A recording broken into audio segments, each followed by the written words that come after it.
Hello, I'm Chuck Phillips, South Alabama Home Inspections, and welcome to another edition of Southern Home Talk.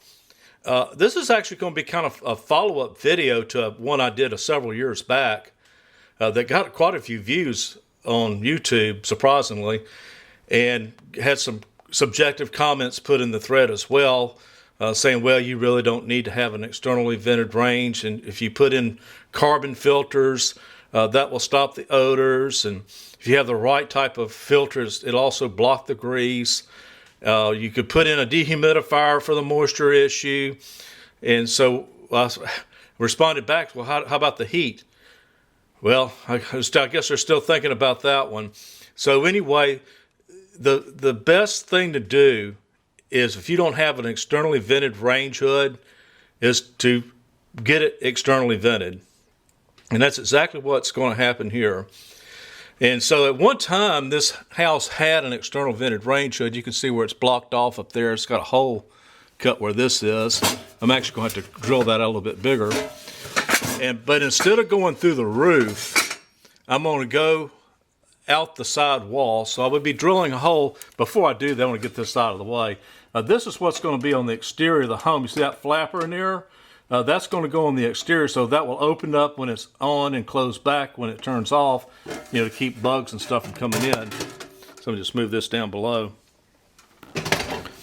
And so what I'm going to have to do is drill a hole through the side of that cabinet, come through, and then drill a hole at the back side of that to the exterior. Now, fortunately, there's a trim piece about 6 inches wide, so it's going to save me from having to drill through the brick, thank goodness, because it's always a mess when you have to drill through masonry. But this is the hose here. Now, it's a higher quality hose that I purchased off Amazon. And by the way, that damper that you just saw, that's what the brand of that is. That came from Amazon as well. And this is the adapter piece that's been put on top of the microwave. Normally there's a solid cover there that you would have to remove before putting this on. And what that solid cover does is put this microwave into the reventilation mode. In other words, all it does, if you don't have an external vented range and all you have is this, all it does is just recirculate that air. It doesn't do anything as far as removing moisture and heat from the home. And that's why it's really important to have an externally vented range hood. A lot of these newer houses, they're not putting them in. And I don't know why. I think they should. If I was writing code, it'd actually be a code requirement. And so anyway, this has already been put there, and this is metal tape. I may have to seal this up a little more than what I've got it right now. And so just keep watching, guys, and we'll see how this all works out in the end. So keep watching. All right, well, welcome to the tail end of this project. It's taken me about 8 cumulative hours to do this. It really was a pain in the butt. I had to go through a lot of tools, almost every one in the shed, to get this accomplished. But it is mostly done now. And so if you have a 30-inch cooktop range, if it's electric, it needs to have a minimum, probably a 375 CFM. If it's a gas, probably a minimum of 400. So I'm going to check and see what we got. This is on high, by the way. So 723 CFM on high, and I did measure it on the low setting, and I got around 384, I think it was. So I'm well within range on the CFM. Now, I ran a 4-inch duct through this. Preferably it should have been 6, but the minimum size is 4 inches. But there again, it's going to depend on what your size of the range you're trying to vent and the size of the room, and so all that you have to take into consideration. Now, another thing as well is that if you have a ducted range now, sometimes when I do an inspection, I find where they're leaking around the plenum up there. So we're going to go up and take a look at that.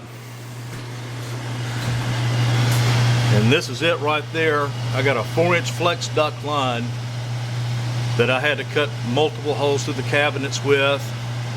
And so what I'm going to do, you can see I got a pretty big hole cut right there because I had to get offset. I'm going to go ahead and turn this fan off so it's not so noisy. I'm going to take spray foam and fill that on this side, but also going to use the pest blocker foam on the other side. I'm about to do an episode on spray foam. So there's several different types of that foam that's available, and it's probably good to know because they have specific purposes for each type of those. Now, what I did to find if I had any leaks around my plenum up here was to take a lighter. This is actually a little bit hazardous to do. I'm going to turn this on low setting and just put it around this to see if I had any leaks. And every time I discovered one, I used this 3M metal tape to fix it. And this 3M metal tape is really good tape. It sticks really good.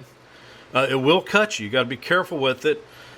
But another thing I had to do as well is take anhydrous alcohol and clean the surface of this because it was greasy. And that anhydrous alcohol, 99% alcohol, cut that grease really good, and plus it dries quick to where this tape would stick. And I had to use a little bit of tape to seal this off, but that worked out pretty good.